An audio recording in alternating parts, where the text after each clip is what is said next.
Before we begin, remember this: one decision, one pause, can change everything. This story starts with a question investigators still cannot answer. Why did Maya stop her car that night? In the middle of a violent storm, when every instinct said keep driving, she didn't.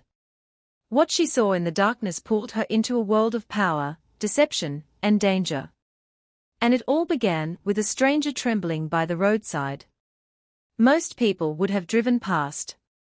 The storm was at its worst, sheets of rain slamming the windshield, lightning tearing the sky open, and thunder rolling like distant warnings.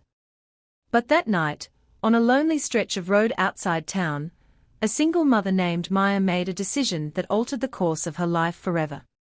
Dashcam footage from cars that passed through earlier shows nothing but darkness. No cars. No people. Nothing unusual. But when Maya emerged from her late shift, tired, worried about her son waiting at home, and fighting to stay awake behind the wheel, she saw something no one else had. An elderly man. Soaked to the bone. Barely able to stand. He was leaning on a rusted guardrail, looking lost, not the kind of lost you see in someone asking for directions, but the kind that breaks your heart. He didn't wave her down. He didn't call for help. He simply stood there, trembling, as if he had been waiting for the right person to notice him. Witnesses later said the storm made visibility nearly impossible, which only deepens the mystery. How did Maya see him at all? She pulled over. The rain hit her face like needles as she stepped out. "Sir? Are you all right?" The old man lifted his head slowly. His eyes were unfocused, filled with fear, and something else. Something that Maya couldn't name then. He tried speaking, but his voice cracked under the cold. I shouldn't be here." His clothes were soaked, patches of mud streaked across his sleeves, and his hands shook violently. He reached out as though trying to warn her, but his strength failed him. Despite her exhaustion, despite her fear, despite knowing her son was alone at home, Maya made her choice. She took his arm gently and walked him toward her car. He resisted at first, mumbling words she could barely hear over the storm. "Get in, let me take you home," he whispered, disoriented. The tone was wrong, like he meant to say something else entirely. But Maya refused to leave him in that condition. She opened the passenger door, guided him inside, and turned up the heat. "What's your address?" she asked. He hesitated, then gave her a location she had never heard before. A house on the very edge of town, far enough that people rarely go there unless they have a reason. When they arrived, the house looked forgotten by time. Faded paint. Boarded windows. A sagging porch. It didn't look like a place anyone still lived in. But the old man straightened up, as if the sight of it sharpened something inside him. "This is it," he said quietly. Before stepping out, he turned to Maya with eyes that suddenly seemed far too aware. "Kindness is dangerous these days, be careful who comes looking." Moments later, he vanished into the darkness of the broken house. Investigators would later call this decision, this single act, the starting point of everything that followed. Hours after dropping the elderly man at the forgotten house, Maya finally made it home, wet, exhausted, and unsettled. She tried brushing aside his cryptic warning, convincing herself it was nothing more than the confused rambling of an elderly stranger. But deep down, she felt something wasn't right. She checked on her son, tucked him in, and tried to rest. But her mind replayed the moment the old man stepped out of her car, his expression tense, his body language torn between relief and dread. At 3:14 a.m., she woke gasping. A loud noise, or maybe a memory, she wasn't sure. The house seemed normal. Her son slept quietly. Yet there was a pressure in her chest she couldn't explain. The next morning brought clarity she didn't ask for. A gleaming luxury car pulled up outside her modest home, sleek, polished, out of place in her entire neighborhood. The engine cut off, and a sharply dressed man stepped out, scanning the street, as if assessing threats. He approached her door, knocking twice, firm, controlled. "Good morning," he said when she answered. "My name is Daniel Holden. I believe you encountered my father last night." Maya froze. Daniel explained that his father had been missing for months. Their family, known for their wealth and influence, had kept the search quiet to avoid the media. According to him, the old man suffered from early dementia, which caused disorientation and paranoia. Maya told him the truth. She found the elderly man in the storm, took him to the address he gave, and left him there safely. But Daniel's reaction was immediate and chilling. "What address?" When she told him, his entire posture shifted. "That house was sold years ago," he said. "Nobody has lived there since." Maya insisted that the old man recognized it. That he walked in himself. But Daniel shook his head slowly, visibly unsettled. "Please," he said, "I need you to recount every detail." Every word he said. The encounter from the night before suddenly felt heavier. More deliberate. And Daniel's presence, calm but unnervingly controlled, made Maya question everything she witnessed. By the time Daniel left, Maya realized she wasn't dealing with a simple missing person case. This was something much larger. Much deeper. And she had been pulled into it by accident. Daniel Holden wasn't like the people who lived in Maya's world. Everything about him radiated privilege, his tailored suit, his expensive watch, even the way he spoke, like someone accustomed to being listened to. But beneath the polished surface, something was off. He wasn't just a worried son. He was a man carrying secrets. Maya replayed the drive with the old man again and again, walking Daniel through every detail. She described the trembling in his hands, the hesitation in his voice, the strange whisper, and the moment he warned her to be careful. Daniel listened attentively, but his eyes narrowed with each word, as though each detail confirmed something he didn't want to admit. Then came the question that changed the tone entirely. "Did he give you anything? A paper? An object? Anything left behind?" Maya shook her head. She hadn't found anything, not yet. Daniel's shoulders relaxed slightly, but only for a moment. Then he said something that struck her.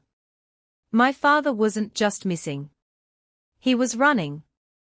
She stared at him. "Running from what?" Daniel paused as if calculating. "My family is large. Influential. And not everyone agrees with how things should be done." For the first time, Maya sensed tension under his composure, like someone walking through a fire, but pretending the flames don't hurt. He stood to leave, but not before issuing a quiet warning. "If anyone contacts you about my father, anyone at all, call me immediately." He handed her a metallic business card, unnamed, unbranded, only a number engraved into the surface. Then he drove away, leaving Maya standing alone on her porch, holding the weight of a mystery she never asked to be part of. That afternoon, feeling unsettled, she returned to her car to retrace her memories. That was when she noticed something wedged between the seat and the door, a folded piece of paper. But instead of opening it right away, she felt a sudden chill. A feeling like someone was nearby. A car slowed in front of her house. Another one passed twice within 30 minutes. She didn't know it yet, but her involvement was already known. The pressure around Maya intensified quickly. That evening, as she sat staring at the folded paper, her phone vibrated. A message from an unknown number. "Do not share anything." Her pulse spiked. She checked outside.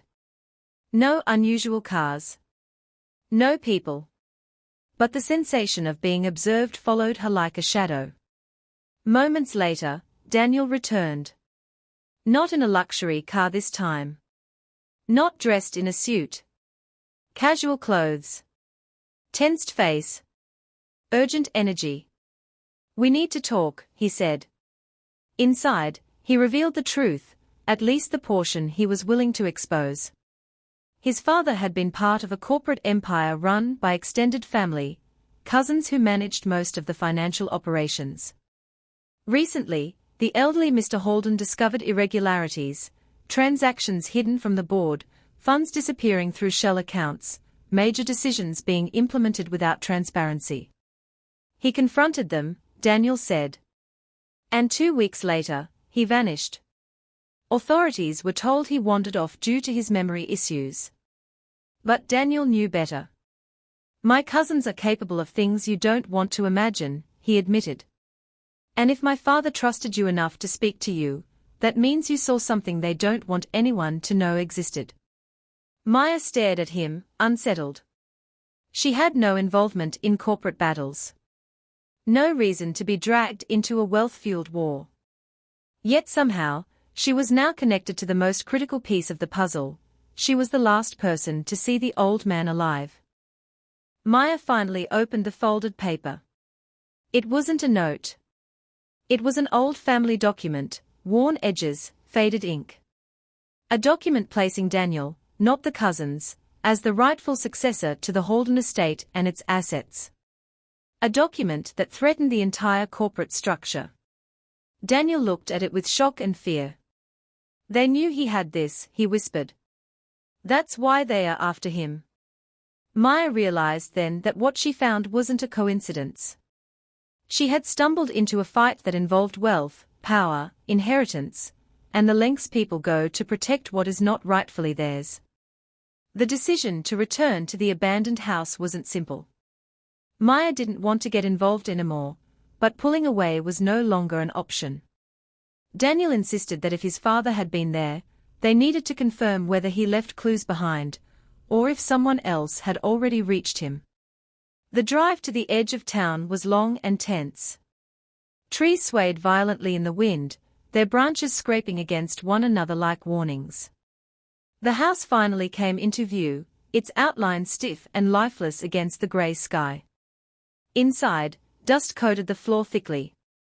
Furniture lay untouched. The silence was overpowering. At first glance, the place looked truly abandoned. Then Daniel noticed something. Footprints. Fresh. Muddy. They matched the shoes Maya saw the old man wearing that night. The prints led down the hallway toward a back door, half open, swinging gently with each breath of wind. Maya felt a knot in her stomach as Daniel followed the trail out into the open field behind the property. A path. A narrow one, carved through the wet grass, leading into the woods. What was he doing out here? Maya whispered. Daniel's voice trembled. Trying to stay alive. Standing in those woods, he finally confessed the full truth.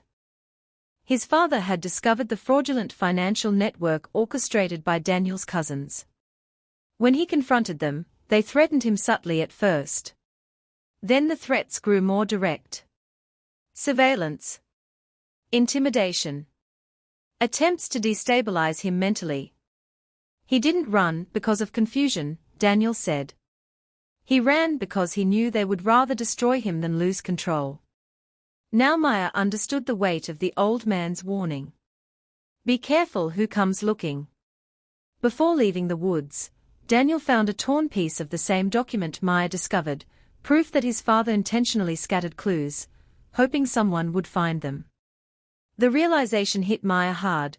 The old man trusted her, a stranger, more than his own family. As they returned to the car, a sudden vibration buzzed in Maya's pocket, another text message. You're in over your head. The search was no longer quiet. No longer safe. And whoever was behind the threats now knew that Maya wasn't stepping away.